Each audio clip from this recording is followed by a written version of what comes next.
Hey guys, there's just so much going on in the news today that you just can't do a story or an individual video on all of it. So I wanted to go through some of the stories that we found that we didn't do anything on that I think is interesting or worth taking note of.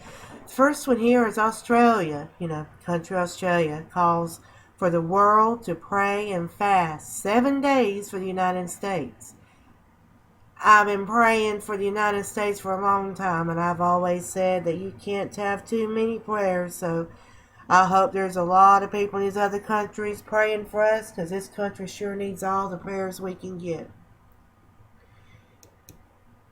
Here in Tennessee, the House votes to name Bible as the official book.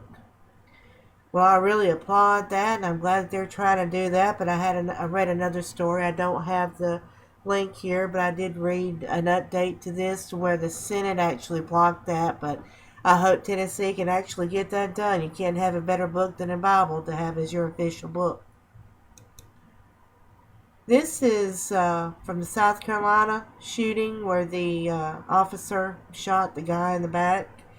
They're not going to seek the death penalty. I just thought that was worth mentioning. They've arrested him, but apparently they don't want to do the death penalty for him. This is a feel-good story about a cop, and I just found this and thought it was interesting. I wanted to share it. You should go to this link and listen to the video where he's talking about it. The backstory on this is a man came home and found his house had been burglarized and a woman had been killed in his home. And he called the police, of course, and made a report, and they were looking for suspicious vehicles and a suspicious person. And someone did a tip, and instead of going down there and telling him to get off his land, he called the cops, and they went down there and was able to actually save what they believe saved the life of a child by him doing that. It's just really good. The cops did what they were supposed to do, and just a feel-good story. So I encourage you guys to take a look at this link and just listen to what the sheriff has to say. On this, the parents accused of child neglect are fighting back after their kids are detained by officials. Basically, these parents are what they call free range, where they just let their kids run and do whatever, and they don't keep up with them. Personally, I don't agree with that, but I always knew right where my child was, no matter what. And especially with the way things are today, and as many perverts and child molesters that we have out there, you need to know where your children are. So, but they're fighting back. They're trying to get their kids back and be able to keep them without getting any trouble and let them do free range. I don't agree with it, but a lot of people out there do. Thought that was quite interesting on that one. This Ohio man who trained with Islamic militants charged with supporting terrorism. Wow, this is quite interesting article. It's quite lengthy here. You just have to go to the link and read yourself. It's quite an interesting link.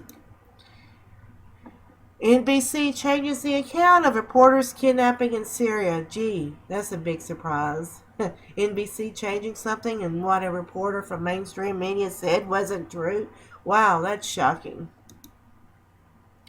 Russia blames U.S. for security crisis and turmoil in Ukraine. I still think that you need to be looking and pay attention to what Russia's doing in Ukraine and all that. It just seems like while you're doing something with the right hand, don't look what the left hand is doing. So just keep looking for that, and you got to keep in mind, too, that the ruble is coming back in Russia while the dollar keeps falling or losing ground. Kind of makes you wonder. Putin confident on economy offers to mend ties with the West. Well, I know that's what the headline said, but he also says that later on in the article that the United States needs to respect Russia, and right now he doesn't feel like that they're getting the respect that they need. So I don't know exactly how far he's willing to go to mend ties with the West, or how far the West are willing to go to mend ties with Russia.